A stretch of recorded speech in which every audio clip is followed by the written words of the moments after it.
Hi everyone, we're back here again to talk about Dr. Shefali's book called The Parenting Map. And we are going to talk about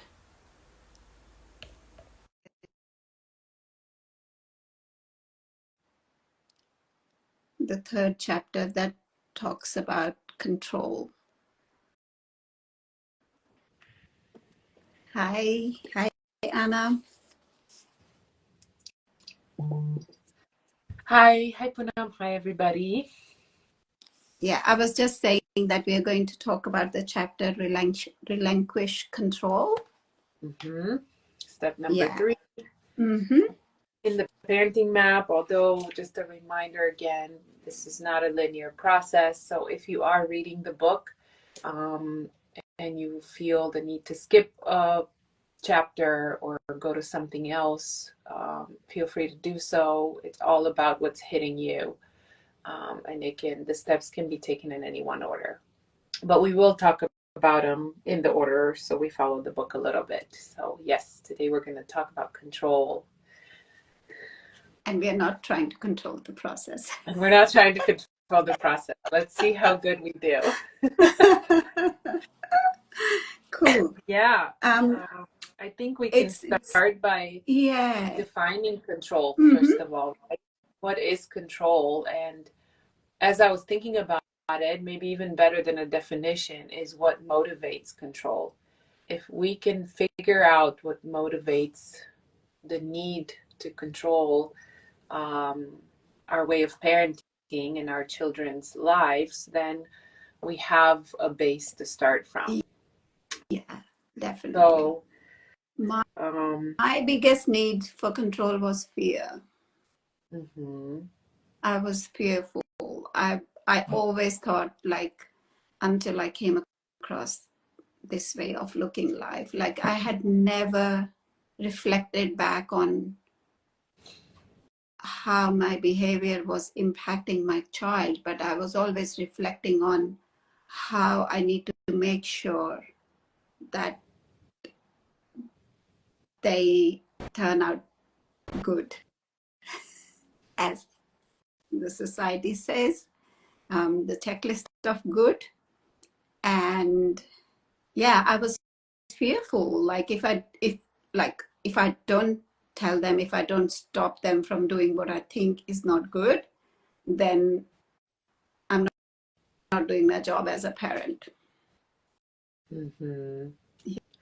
Yeah. I actually have a question for you, Punam, now that your kids are out of the nest and you can look back at the whole process, unlike us parents that are in the middle of the whole process. When you look back at the 20 plus years of raising your boys, and then you see the parts that you were controlling out of fear, what does that look like? Did it actually protect them in some instances? So was it good on one side, or a lot of the times it just added more anxiety on the relationship and things kind of settled for what they were supposed to be, right? Like, was there an order in the disorder that you were trying to control? It's hard to define it, because sometimes it works, because even when you're controlling, you're still loving in some ways. But then sometimes you're controlling and there's disconnect. And as parents, we are not able to see the disconnect. Like I could not see it for many years. Like I think, especially where academics were concerned, because I come from, as you know, I come from India, and we come from a culture where it's drilled down that if you don't study, you won't get anywhere. So like that side of things, like I was super, like so you were by nature, I'm very mild and calm. Yeah. You were almost attached to the social pressure of the culture, right? Of the culture, of the way I was brought up, and the way I understood life was that to like culturally, if you want to be whatever successful is, like it's meaningless for me now, because success is not, cannot be defined for anyone. Everyone defines their own. But back then, I always felt that um, you have to study really well to then get a good job, to be able to support yourself well and be successful. So that was my agenda, was like for my kids to really study hard and be academically driven. I'm not saying that it's not good to be academically driven. It's not good to have that forced agenda, I think. And I think when you force something, they kind of push back, because it's not their intrinsic desire to do it. They feel someone's imposing. Like, how would you feel when, if I tell you, Anna, you have to do this? Yeah. You know? I'll probably hang And I up and didn't go home. understand the difference. I did not understand the difference. So for them growing up, like, they, you don't have to put it in words. They know what the parents want. Yeah. Because of how they observe you, and how they observe you talking to others, how they observe parents talking amongst themselves, and how you talk to them, when I never even gave them an option. So, Mm-hmm. and it was all, and I called it love, because I love my kids so much. I want the best for them. Like, it was so camouflaged. I didn't even feel that how it was my agenda and my need for control, you know? And my, and now that I look back, it was also my need to feel significant, because I wanted to present to the world that I'm the mom of this super achiever. And now I realized it had everything to do with me and my agendas. Luckily, um, I think when my younger one was in year 12, I just let go. And it was a very crucial year. Like, his uni education depended on how he scored in year 12. And he got addicted to this video game called LOL. I still don't know what the game is, but I knew it was LOL. And he would play this game day in and day out. And I was so scared that he's going to fail year 12 and no uni is going to accept him. But then one fine day, I was like, it's his life. He's an adult. He gets to make that choice. So I sat him down and I said, this is the consequences of you not studying and spending time on this game. I'm not going to stop you from playing the game from now onwards. I think we were halfway through year 12. And I really want you to understand how your actions are going to impact what comes next. But I don't know how, like, I hadn't even read these books back then, but I just let it be. I was like, he chooses, he will see the consequences, he will figure out what he wants to do. And then, like, I would just support him. Do you need any help? Do you want me to cook for you? Do you want me to sit with you when you study? I realized that the disconnect was disappearing slowly. I was connecting to him. He was still playing games, but he said, Mom, I know I have to study and I'll get good grades. And I was like, it's up to you. Whatever you get, you choose a course at uni based on that. And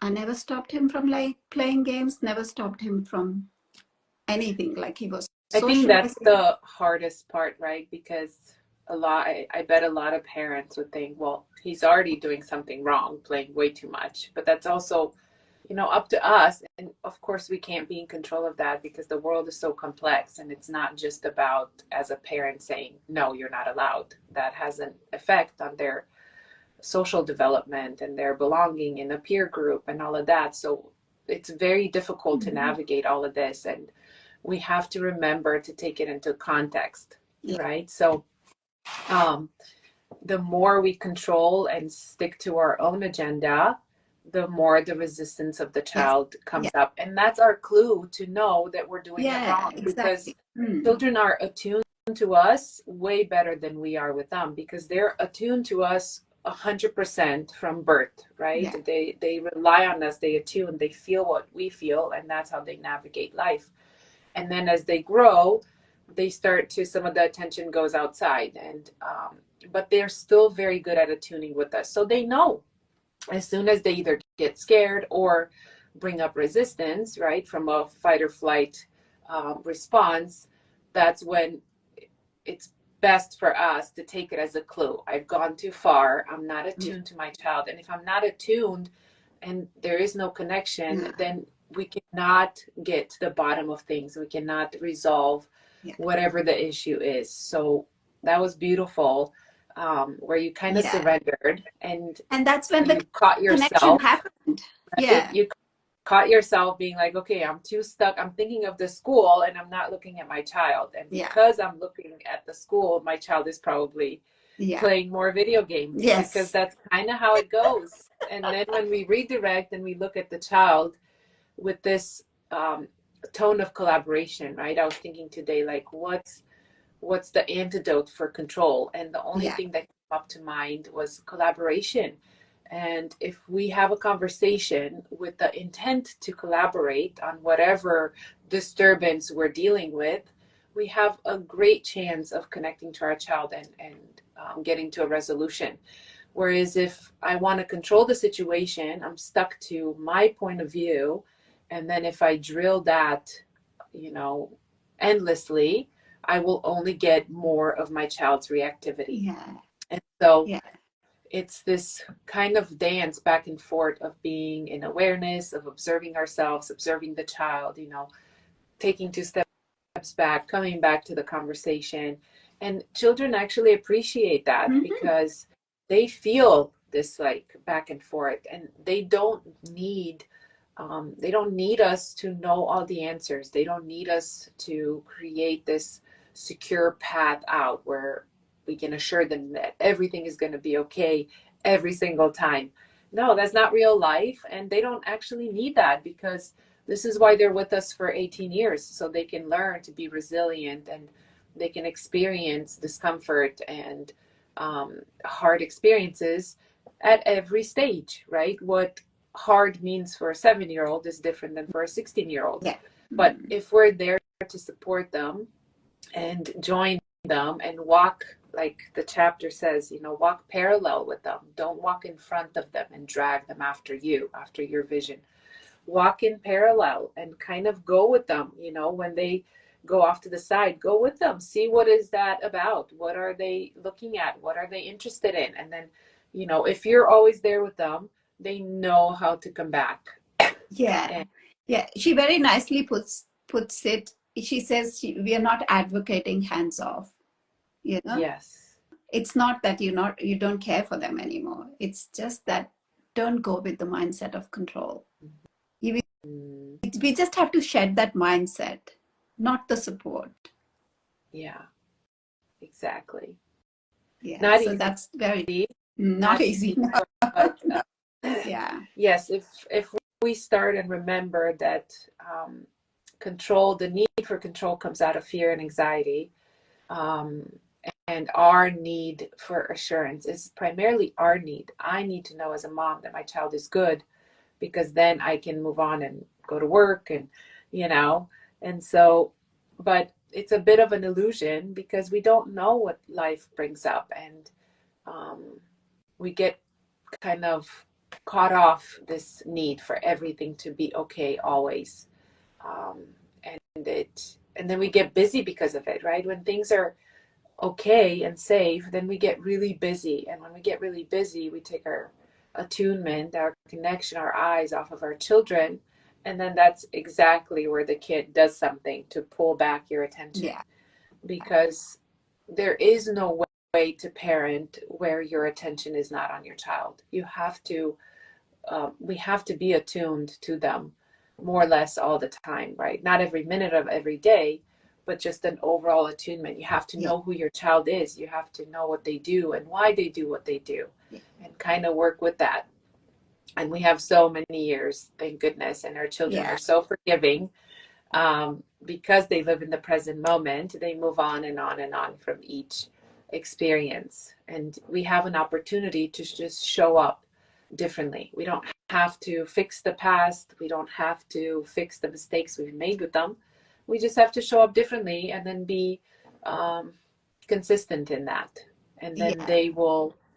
they will change and kind of mold after us, right? Definitely. Like whenever we need to teach them something, like something that we think is not good for them. You know how many parents say that we just show them tough love, and but who wants tough love? Like, do you give tough love to your partner or to your friends or to your colleagues? Then how come we feel we have the right to give tough love to our kids, who are the most priceless And relationship sensitive and fragile, yeah, and yeah. yeah, and so dependent on us.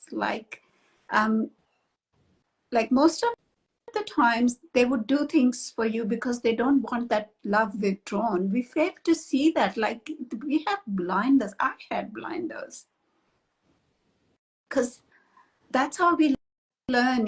How we suppress ourselves, but because we want to get that love from our parents.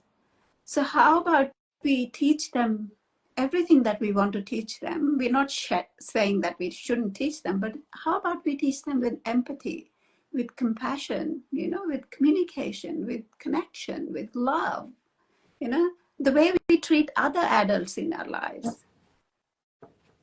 You think twice before going to your friend and saying, "Oh, I invited you for lunch and you never showed up. Tough love. I'm not talking to you."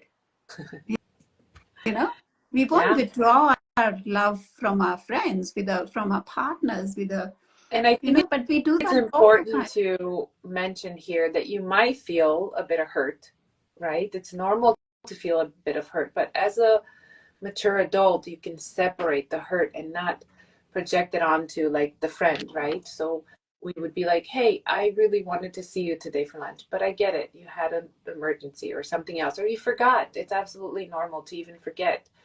Um, let's reschedule it, right? And it's the same with our kids too. And I think the reason we get to tough love is because we don't take care of business constantly. And then Mm. things get out of Yeah. control a little bit. Of course, our children love it Mm. because they experience more freedom and they don't know the consequences, right? They learn Yeah. from these experiences what consequences of too much going over the limit in that way means, and so on. So when we think of tough love to reformulate in the conscious parenting way, it would be boundaries, right? So we move from control and, tough love and all of this to collaboration and boundaries. And there's a lot of, guidance with boundaries in Shefali's books. Mm. She talks about, um, stone boundaries and sand boundaries, so non-negotiable and negotiable. And Yeah. even the non-negotiable change over the years because a 9-year-old needs some non-negotiable rules like, bedtime and shower and, hygiene and all of this, and that those are still needed for a teen, but there's a bit of more leniency there because they have to be, responsible for their own independent, right, self-care. And Yeah. then they learn from it, like, okay, you don't take a shower for 5 days. Oof, I'm sure your friends are going to say something about that, and that's a natural consequence that will motivate them to, take care of business. So we can think of this. Parents always asks us, okay, what do I do? How do I do it? And it's a process. to be able to get to the how, because that's the problem to begin with, that we can't, and we have to figure out why we can't. Yeah. But you can put yourself little poster reminders. You can actually learn backwards too. And the how is a collaborative tone, like, hey, what's going on? Let's talk about this. I want to know what's going on with you, that you're playing, a lot of video games. I'm noticing you're playing more than normal, and it's definitely over the limit that we're set in this household. So what's going on? That sounds very different than, okay, Yeah. you're definitely crossing the limit. Enough is enough. Turn that down, or else I will take it away, or whatever, right? So then, of course, the child is gonna, they just pick up on our tone. And if it's a collaborative tone, it can be serious. It doesn't have to be all joy, joy, happy, No. happy. It can be serious, but Yeah. it sounds very different to invite your child in the conversation. Tell me what's up. And then, do you want me to express, how I feel about these video games and what I know they do to your brain, and how do you feel? Do you find it that you're experiencing this? And then you're inviting a conversation, and then they feel empowered. And then that gives them a chance to be like, yeah, mom, I lost track of time, and I'm, you know, it gives me a lot of relief to play, because that's what's actually happening. Yeah. And we know that that's what's happening. Dopamine is hitting their brain, and they're like, pleasure, pleasure, pleasure. Life is good. I don't have to look at my responsibilities. So this as a parent, and then you can guide them to realize the same. And then, like Poonam was saying, you can just offer, like, hey, I'm here to help. Don't forget. How can I help you take this down a notch? Like, what support do you need? Here's what I thought about. Would that help you? Like, just a kind of question, conversation back and forth, so they can feel empowered that they're making their choices. But you're offering healthy solutions, Yeah. healthy options. Yeah. If we can reflect on the ways in which we interact with our children, and I personally feel, it's an exercise, like, every day, every morning, remind yourself, am I going to connect with my child with empathy and compassion, or am I just going to show my control? If you're conscious about it, if you consciously tell yourself that you're going to make connection and you're going to be empathetic, it'll reflect in your behavior every day. So it's kind of retraining our brains to do something different, so we can provide the love and nourishment that our children need, and to provide it in a way where they feel loved and connected, but they're not doing it out of fear and out of the need to please you, So we raise healthy, happy, and loving children who grow up to become like resilient, grateful adults, you know. Mm-hmm. Mm. Yeah, yeah, it's really important. This communication that we do with them will then become their internal voice. So if Yes. there's one motivation why we should focus on this and take time to learn how to communicate with them, is because a big part of it will become their inner voice, Yeah. and they will carry that with them as adults. Mm. So, yeah. Yeah. In the end, I would just say, believe in your children, because your belief will help them believe in themselves. Yeah. And believe in yourself too. You can do it. Yes. It's Yeah. okay that we're not doing it. This is This is how we all were new for, raised. So yeah. no one is to be blamed, because we were raised like this and we thought this is the right way of And parenting. that's what we carry. See, we carry that forward. It Mm. comes out of our mouth because that was our conditioning. So we're Yeah. trying to change it a bit. We're trying to implement some things that are better for creating connection and attunement. And then there won't be so much need of control. Yeah. And then you really feel the empowerment and the power of life, of this kind of surrendering. Partially we Mm. can surrender and trust that life has a way of showing up where things are there for the better of our children and ourselves and our relationships. So yeah, True. nice. All right. Okay, Let's end everybody. here. Yeah. Thank you, everybody, for tuning in, and we'll see you next week. Thank you. Thanks, Poonam. Bye. Bye.